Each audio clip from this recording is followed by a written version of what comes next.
ప్రస్తుతం తెలంగాణ రాష్ట్రంలో ప్రజాపాలన, పేద ప్రజల అభివృద్ధి, డబుల్ బెడ్రూము, నిరుద్యోగులకు ఉద్యోగాలు, నోటిఫికేషన్లు మరియు ఎస్సీ వర్గీకరణ, బీసీలకు 42% రిజర్వేషన్లు, అదే రకంగా ప్రభుత్వ పాలన సక్రమంగా జరుగుతున్న ఈ సమయంలో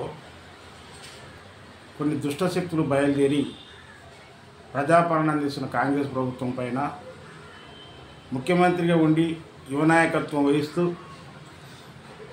18 గంటలు పనిచేస్తూ నిత్యం రాష్ట్ర ప్రజల అభివృద్ధి కోసమే నిరంతరం శ్రమిస్తున్న ముఖ్యమంత్రి రేవంత్ రెడ్డి గారి మీద కొన్ని దుష్టశక్తులు బయలుదేరినాయి అతని పాలన అబాస్పాలు చేయడం కోసం.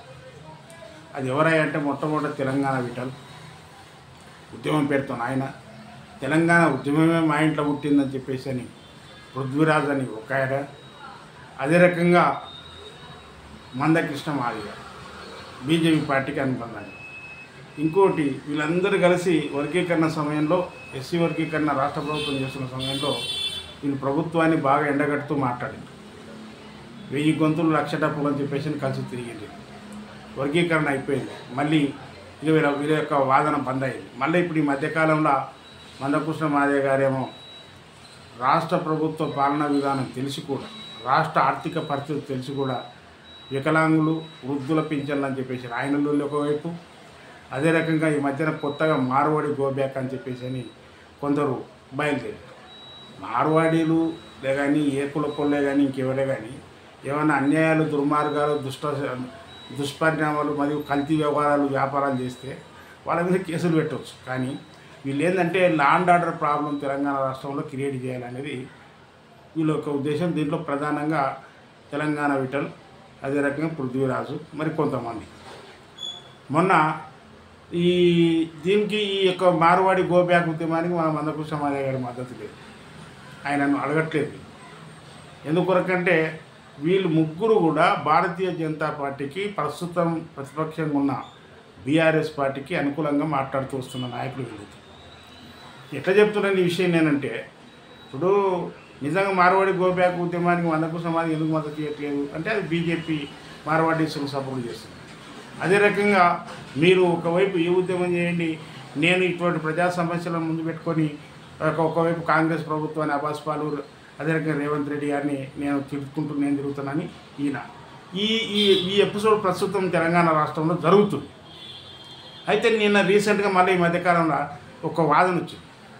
వాళ్ళు మార్వాడి గోబ్యాక్ అని చెప్పేసి అని ఏదైతే బంధు పిలుపునిచ్చారో ఉస్మానియా యూనివర్సిటీ పెడుతున్నా, దాంట్లో ఈ మార్వాడి గోబ్యాక్ అంటున్న నాయకులందరినీ కూడా కొంతమందిని అరెస్ట్ చేశారు. 12 గంటలు అర్ధరాత్రి కూడా తీసుకుపోయో లేకపోతే ఎప్పుడో అరెస్ట్ చేసి గృహ నిర్బంధం చేశారు, పోలీస్ స్టేషన్లో తీసుకుపోయి పెట్టారు.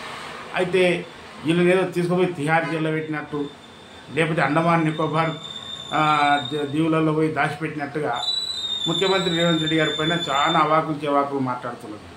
అసలు ముఖ్యమంత్రి రేవంత్ రెడ్డి గారు ముఖ్యమంత్రి అయ్యే అర్హత కూడా లేదంట. తెలంగాణ ఉద్యమకారుడే కాదంట. మళ్ళీ ఆ రోజు తెలంగాణ ఉద్యమ సంఘం అసెంబ్లీలో గవర్నర్ గారు కుర్చీని, అదే రకంగా ఆ రోజు ప్రవేశపెట్టిన పత్రాలన్నింటినీ చించివేసి కుర్చీని కాలుతో తన్నిన వ్యక్తి ఎవరు ఆ రోజు? రేవంత్ రెడ్డి గారు. తెలంగాణ ఉద్యమం వీళ్ళందరూ చేసిలేరా? మరి ఈయన బంధువుకు తీసుకొని తెలంగాణ ఉద్యమకారుల మీద పోయిందంటారు. తెలంగాణ ఉద్యమకారుల మీద కాదు ఆయన పోయింది. వీటన్నిటిని కూడా తెలంగాణలో ఒక శాంతియుతమైన వాతావరణం తెలంగాణ ఉద్యమం నడుస్తున్న సమయంలో గూండాల్లాగా వ్యవహరిస్తున్న టీఆర్ఎస్ నాయకుల మీదకి ఆ రోజు రేవంత్ రెడ్డి గారు లేచారు. అది గమనించాలి, తెలంగాణ ప్రజలందరూ కూడా గమనిస్తున్నారు. ప్రస్తుతము ఈ విధంగా జరుగుతూ ఇంకొక విలేకరు ఒక ఆయన బయలుదేరాడు. ఆయన ఏమంటాడు, అసలు పృథ్వీరాజును గెలికి రేవంత్ రెడ్డి తప్పు చేసిండు అని చెప్పేసి అంటే మళ్ళీ ఆయన ఏం గెలికిండ్రో, ఆయన ఏం తప్పు చేసిండో అందరూ కూడా కావాలని ప్రజాపాలన అందిస్తున్న నాయకుడు రేవంత్ రెడ్డి గారి పైన, ఆ ప్రభుత్వం పైన బురద జల్లే కార్యక్రమానికి శ్రీకారం చుట్టిండ్రు.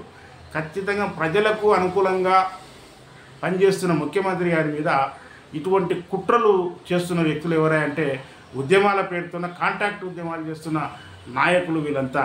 ఎవరెవరు? పృథ్వీ, అదే రకంగా తెలంగాణ విఠల్, అదే రకంగా మందకృష్ణ మాదిగ గారు, వీళ్ళందరూ కూడా బీజేపీకి అనుకూలంగా వ్యవహారాన్ని చేసుకుంటూ వస్తారు. అదే రకంగా బీఆర్ఎస్ పార్టీ ఏ రోజు కూడా పృథ్వీరాజ్ అనే వ్యక్తిని అరెస్ట్ చేయలేదంట. ఆయన క్రాంతి దళం అనేది సంఘం పెట్టుకొని ఆయన నోటికొచ్చినట్టు మాట్లాడుతుంటారు. మందకృష్ణ మాదిగ గారిని 3 నెలలు నిర్బంధించి జైల్లో పెట్టింది కేసీఆర్ గారా? పృథ్వీరాజును అరెస్ట్ చేయండి. పృథ్వీరాజు బీఆర్ఎస్కు తొత్తు, తెలంగాణ బిడ్డలు బీఆర్ఎస్కు తొత్తు. మాట్లాడచ్చు, మీరు మాటలు ఉన్నా కనుక, మీరు విలేకరులు ఉన్నా కనుక, మీరు సోషల్ మీడియాలో పట్టుకొని మీరు మాట్లాడుతుండొచ్చు. కానీ మీరు నిత్యం కూడా వ్యతిరేకంగా వ్యవహారం చేస్తున్న ప్రజాపాలనకు, ప్రజల యొక్క పాలన అందిస్తున్న ముఖ్యమంత్రి రేవంత్ రెడ్డి గారి మీద కావాలని కక్ష కట్టి మీరు విషయం చెబుతున్నారు.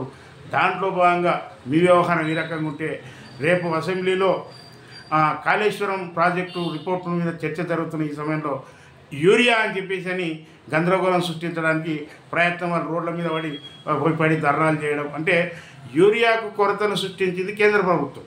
యూరియా ఉత్పత్తి అయితే లేదని చెప్పేసి అని మన రామగుండంలో ఉత్పత్తి కేంద్రమైన కంపెనీ బంద్ అయిందని చెప్పేసి అని ఒకవైపు వస్తుంటే, కేంద్ర మంత్రులే స్వయంగా ప్రాబ్లం ఉందని చెప్తుంటే, కావాలని ప్రజాపాలన చేస్తున్న కాంగ్రెస్ పార్టీ మీద ఈ యొక్క తప్పిదం ఉన్నదే. ఇప్పుడు కుడితిల బట్టి ఎలకల్లాగా తయారైపోయింది బీఆర్ఎస్ నాయకులు, హరీష్ రావుది, వీళ్ళందరిది.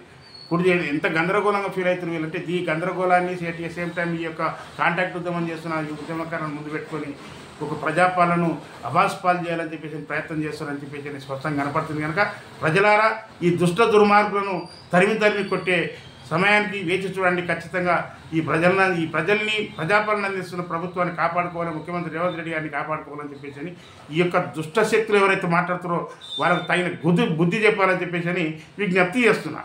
అసలైన తొలి వెలుగు. ఫాలో వాట్సాప్ @తొలి వెలుగు official.